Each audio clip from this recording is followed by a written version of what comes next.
जय श्री गणेश। भगवान शिव की प्रसन्नता के लिए देवताओं द्वारा मंत्र जप, शिव का प्राकट्य तथा त्रिपुर विनाश के लिए दिव्य रथ आदि के निर्माण के लिए विष्णु जी से कहना। सनत कुमार बोले कि समस्त देवता आदि इस वचन को सुनकर शरणागतों की रक्षा करने वाले भक्त वत्सल सदाशिव ने उनकी बात स्वीकार कर ली। और हे मुने, इसी बीच देवी पार्वती अपने दोनों पुत्रों को लेकर वहां आ गई और जहां सदाशिव देवताओं के साथ स्थित थे, तब देवी को वहां उपस्थित देखकर विष्णु आदि सभी देवता आश्चर्य युक्त हो गए और संभ्रमय युक्त होकर नम्रता से उन्हें शीघ्रता पूर्वक प्रणाम करने लगे। हे मुने, उन सभी ने शुभ लक्षण प्रकट करने वाले जय जयकार किया और उनके आने का कारण न जानते हुए वे लोग मौन हो गए। और इसके बाद सभी देवताओं से स्तुति एवं अद्भुत कौतूहल करने वाली वह देवी नाना लीला विशारद अपने स्वामी से प्रेम पूर्वक कहने लगी।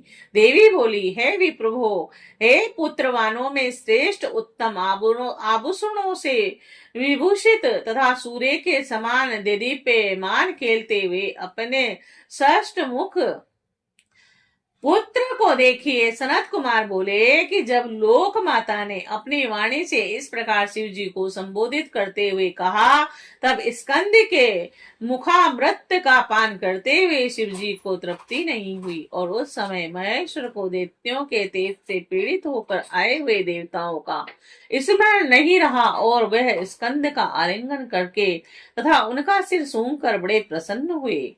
अनेक लीलाओं को विशारद श्री जगदम्बा भी महेश्वर से मंत्रणा कर कुछ काल तक वहीं स्थित रहकर पुनः उठ खड़ी हुई और इसके बाद सभी देवताओं से वंदित होते हुए उत्तम लीला वाले भगवान सदाशिव ने कार्तिकेय नंदी तथा उन गिरिराज पुत्री के साथ अपने भवन में प्रवेश किया। और हे मुने, शंकर को घर में गया देख संपूर्ण देवता महाव्याकुल एवं शुद्ध मन होकर बुद्धिमान देवादि देव के द्वार के समीप खड़े रहे। और अब हम क्या करें, कहाँ जाएं, कौन हम लोगों को सुख देने वाला है और यह क्या हो गया, हाय हम लोग मारे गए, ऐसा वे सब कहने लगे। एक दूसरे को देखकर इंद्र आदि अत्यंत व्याकुल हो गए और अपने भाग्य को धिक्कारते हुए विकल वचन कहने लगे। और कुछ देवताओं ने कहा, हाय हम लोग बड़े पापी हैं। दूसरों ने कहा, हाय हाय हम अभागे हैं। अन्याय ने कहा कि वे असुर तो बड़े भाग्यवान हैं। और उसी समय अनेक अनेक प्रकार के शब्दों को सुनकर महातेजस्वी कुंभोदर यानी नाम का गण देवताओं को दंड से मारने लगा। तब वह देवता भयभीत होकर हाय हाय करते हुए वहां से भाग गए और इतने ही मुनि तथा अन्य लोग गिर पड़े और उस समय चारों ओर हाहाकार होने लगा।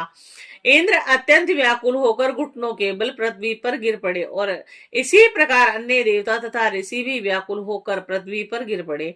और तब सभी देवता एवं मुनि परस्पर मिलकर व्याकुल हो शिव के मित्र भूत ब्रह्मा एवं विष्णु के समीप गए। उस समय कश्यप आदि सभी मुनि संसार का भय दूर करने वाले विष्णु से कहने लगे, ओहो यह प्रारब्ध का बल है।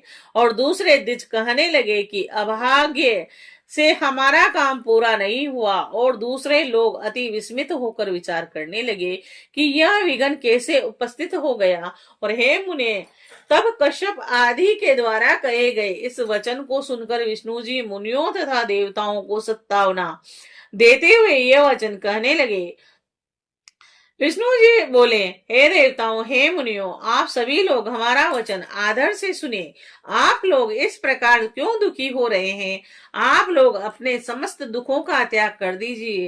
हे देवताओं, महान लोगों का आराधन सरल नहीं है। आप लोग स्वयं विचार कीजिए। बड़े लोगों की आराधना में पहले दुख ही होता है। जैसा हमने सुना है कि हे देवताओं, शिव जी दृढ़ता को जानकर निश्चय ही प्रसन्न हो जाते हैं। सदाशिव सभी गणों के अध्यक्ष एवं परमेश्वर हैं और आप सभी लोग अपने मन में विचार कीजिए कि वे सहसा कैसे वश में हो सकते हैं। और सबसे पहले ओम का उच्चारण करके उसके बाद नमः उच्चारण करें और पुनः शिवाय, फिर 2 बार शुभ शुभ, इसके बाद 2 बार कुरु बताया गया है। तदंतर शिवाय नमः, तदंतर प्रणव लगाना चाहिए। ओम नमः शिवाय, शुभ शुभ, कुरु कुरु शिवाय नमः ओम। हे देवताओं, यदि आप लोग शिवाय के लिए इस मंत्र का 1 करोड़ सदा जप करें तो शिव जी प्रसन्न होकर तुम्हारा कार्य अवश्य पूर्ण करेंगे। हे मुने, उन सर्व समर्थ विष्णु के द्वारा ऐसा कहे जाने पर देवता लोग उसी तरह शिव की आराधना करने लगे और उस समय विष्णु जी भी ब्रह्मा जी के साथ शिव में अपना मन एकाग्र कर देवताओं एवं मुनियों का विशेष रूप से कार्य सिद्ध करने के निर्मित जप करने लगे। और हे मुनि सप्तम, देरे धारण कर वह देवगण बारंबार शिव इस प्रकार उच्चारण करते हुए 1 करोड़ मंत्र का जप कर वहीं स्थित हो गए। और इसी बीच स्वयं सदाशिव उनके सामने साक्षात यथोक्त स्वरूप से प्रकट हो गए और यह वचन कहने लगे। शिव जी बोले, हे हरे, हे विदे, हे देवगण, शुभ व्रत वाले हैं मुनियों, मैं इस जप से प्रसन्न हूँ, आप लोग अविष्ट वर मांगिए। देवगण बोले कि हे देवेश, हे जगदीश, हे शंकर, यदि आप प्रसन्न हैं तो देवताओं को व्याकुल जानकर और त्रिपुरों का वध कीजिए। हे परमेश्वर, हे दीनबंधु, हे कृपा कर आप हम सभी की रक्षा करें, क्योंकि आपने ही विपत्तियों से देवताओं की सदा बारंबार रक्षा की है। सनत कुमार बोले कि हे ब्राह्मण, तब ब्रह्मा विष्णु एवं देवताओं का कहा गया ये वचन सुनकर शिव जी ने मन ही मन हंसकर कहा।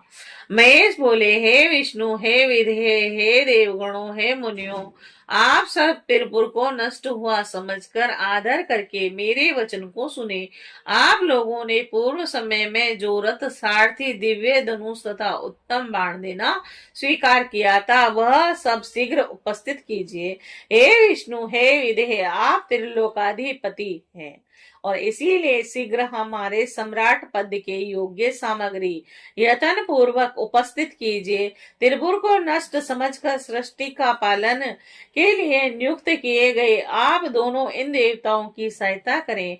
यह मंत्र महापुण्य प्रद, मुझे प्रसन्न करने वाला, शुभ भोग मोक्ष प्रदान करने वाला और सभी प्रकार की कामनाओं को पूर्ण करने वाला, शिव भक्तों को सुख देने वाला और धन यश देने वाला, आयु को बढ़ाने वाला, स्वर्ग की इच्छा करने वालों को स्वर्ग तथा कामना रहित पुरुषों को मुक्ति देने वाला, यह मुमुक्षुओं को भोग तथा मोक्ष प्रदान करने वाला, जो मनुष्य पवित्र होकर नृत्य इस मंत्र का जप करता है अथवा इस मंत्र को सुनता है अथवा सुनाता है, उसकी समस्त कामनाएं पूर्ण हो जाती है।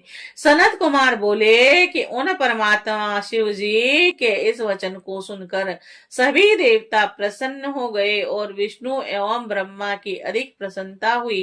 तदंतर उनकी आज्ञा से विश्वकर्मा ने संसार के कल्याण के लिए सर्वदेवमय दिव्य तथा अत्यंत सुंदर रथ का निर्माण किया